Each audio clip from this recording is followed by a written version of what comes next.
He just attacked a cop on the street for no reason. Facing 2 years in prison, he shows zero regret, just a dark little grin. A guard asks if it was booze or drugs. He shakes his head and says nothing. When a cellmate asks why he is in, he finally answers. About to become a father, he'd calmed his hot temper. Even when provoked, he never lost control. Tommy had no education, so he had to work harder than anyone. Tommy worked long hours in construction while they waited for their baby. They were planning a whole future, then disaster ripped it all apart. The UK was in chaos, with riots every single night. Jack's gang planned to rob a watch shop during the riots. They cleaned out every valuable in the store.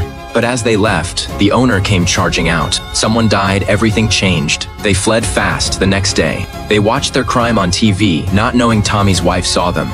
They spotted her but said nothing and just left quickly. Terrified, she called Tommy, but he never picked up.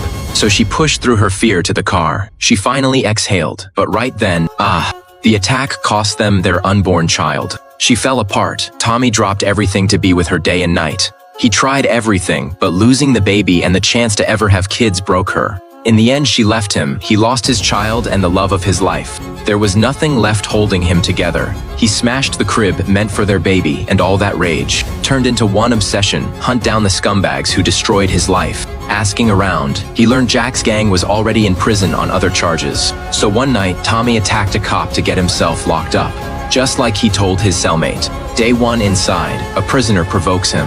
It is one of the guys who hurt his wife, but Tommy doesn't snap. This guy isn't his only target. After days of watching, he learns Jack now runs this prison and controls most of the contraband.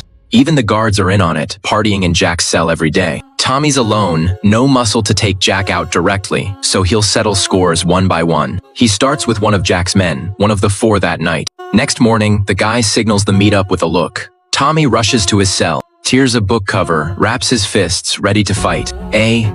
You attacking me? What? You attacking me? I'm your guard. Turns out they're in for car theft, killing the shop owner and attacking Tommy's wife. That was all Jack, but Tommy came for revenge, not to hear weak excuses. The guy ends up beaten half to death and rushed to the hospital. When Jack hears, he comes for Tommy immediately. Open up. Nervous, Tommy follows Jack to his cell, but surprisingly, Jack isn't mad at all. Instead, he admits that guy was selling contraband behind the gang's back, crossing Jack's line. Only then did Tommy finally relax. One prisoner, sick of Jack's gang bullying him, grabbed a weapon for a last stand. Scrawny and outnumbered, he turned to a guard for help. But that guard, Paul, was already on Jack's payroll. Tommy saw everything, and the next day he found the injured prisoner. That injured prisoner knew things that could give Tommy an edge for revenge. Back in his cell, Tommy built his own weapon for protection. Fueled by hatred, he trained his body hard every single day. Then came his chance. His cellmate was getting shaken down by Jack's guy. As the guy turned to leave, he saw Tommy holding that weapon, standing there, eyes locked, ready to fight. But even after all that training, the size difference was too much. Tommy lost. Worse, his enemies snatched the weapon away. But the wicked have a way of getting exactly what is coming to them. His cellmate begged Tommy to stop. This wouldn't bring his family back. It would only put Tommy in more danger, but drowning in hatred, he couldn't hear a word of it. With his men dropping one by one, Jack got cautious, and Tommy already had his last henchman in sight. Then Tommy headed for Jack's cell, because Jack was finally all alone.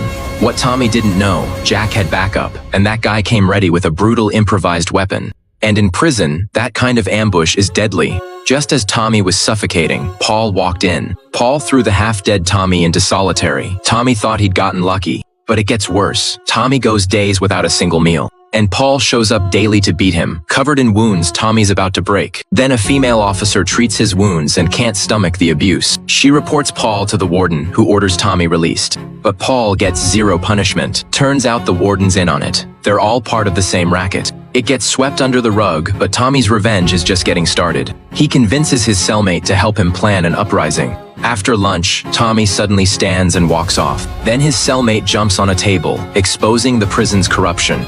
The beaten-down inmates rally behind him, one after another. They fight back against the guards' abuse. And Paul, who has crushed them for years, becomes their first target. The prison sends every guard in to stop the riot.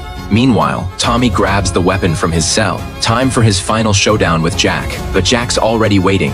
After days of torture, Tommy's too weak. He is no match for Jack. The ruthless Jack raises a club over Tommy's face for the final blow. Then suddenly, a scream rips through the cell. That weapon sinks deep into his enemy, pain and payback flooding out at once. All of it pouring out in one raw scream. Months later, Tommy's no longer that fresh-faced rookie. When he steps out of his cell, even the guards greet him with respect. He is the king of this prison now. Tommy became exactly the man he used to hate.